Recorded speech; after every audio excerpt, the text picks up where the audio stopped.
Number 9. Number 9. Number 9. Number 9. Number 9. Number 9.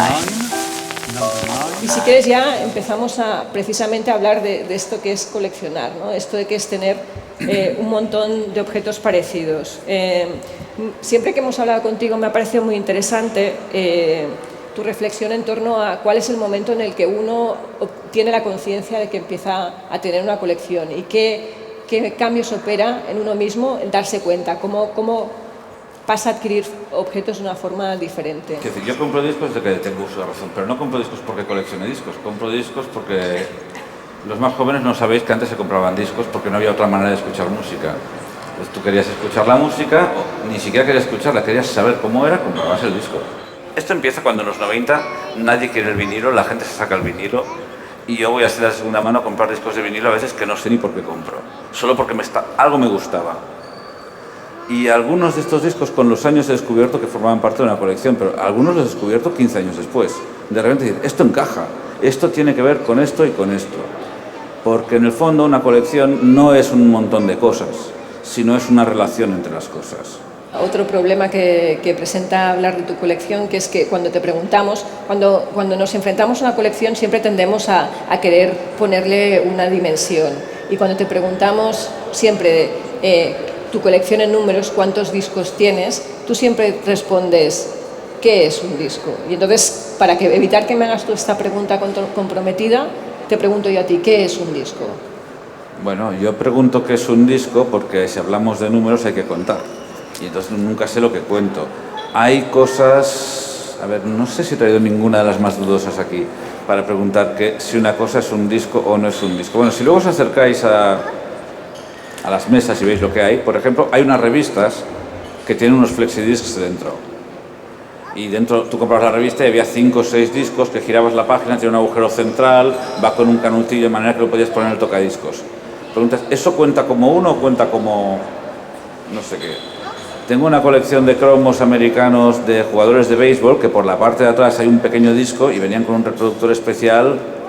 Hay 250 o 300 cromos. Yo la compré una vez de octava mano entera, claro.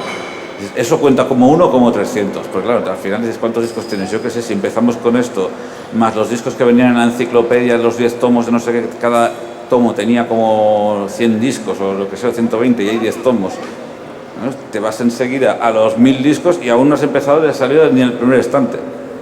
Por eso no me gusta responder y aparte, una colección no es más importante como más grande sea.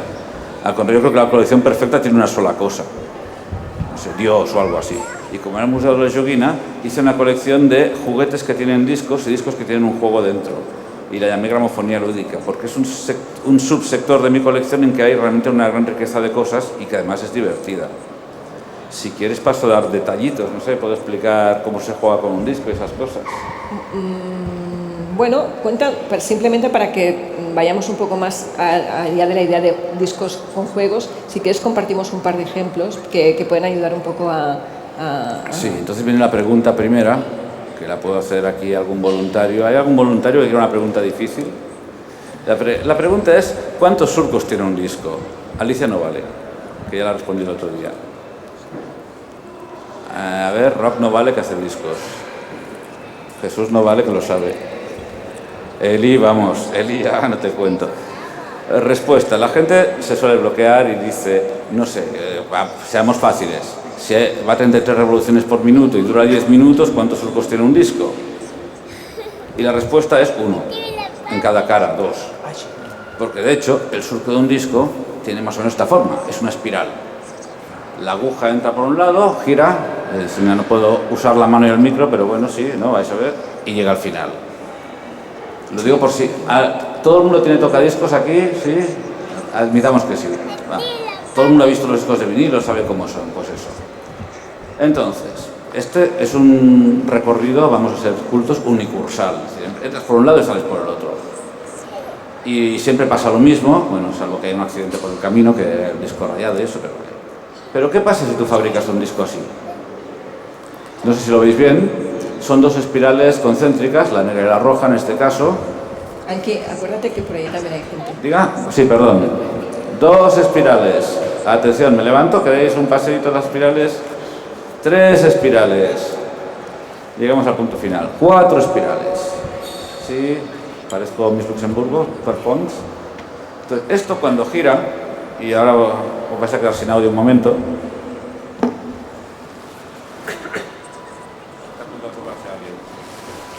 Sí, cuando tú esto gira un tocadiscos así, intentas poner la aguja, cuando intentas poner la aguja cae al azar en uno de estos surcos. Y el contenido que se reproduce será el rojo, el verde, el azul, el negro en este caso, el que sea, en función de... Con lo cual tienes un elemento aleatorio que podría ser un dado. Imaginaos que una pista dice 1, la otra dice 2, la otra dice 3, 4, hasta 6. Pues tendrías un dado en forma de disco. De hecho, tengo un juego que tiene 3 pistas que hace 3 elementos del juego. Esto se usó ya desde los años 30 así. Por ejemplo, lo que hacían era poner 2 canciones distintas en un disco, o 3, y tú comprabas un disco y no sabías la que ponías.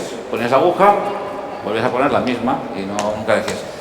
Y luego, por ejemplo, en juegos se ha usado una cosa muy típica, es una carrera de caballos, muy anglosajón, por cierto, que funciona en que está grabado en el mismo surco el principio de la carrera igual y a mitad del disco cambia el resultado final. La segunda forma de hacer un disco aleatorio es una ruleta. Es decir, en la época de los fonógrafos, de gramófonos, le dabas cuerda, sonaba y se paraba.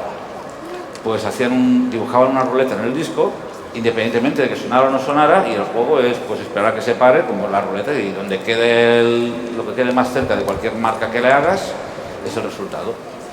Ya me voy a quitar esto en medio, que si no... Pero ¿cómo funciona un tocadiscos? Mira, está así de fácil.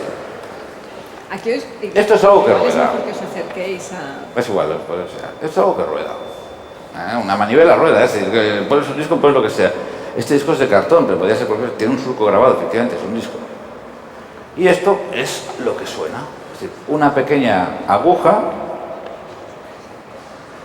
¿Dónde está el micrófono aquí? A ver si...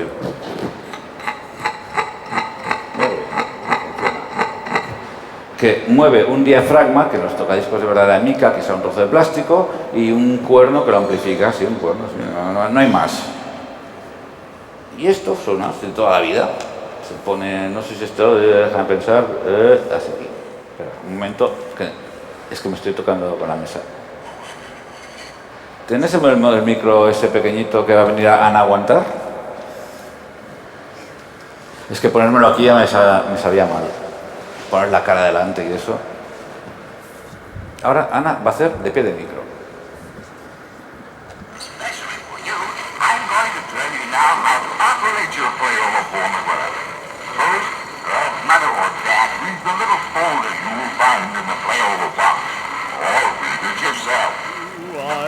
It's true, I am the record.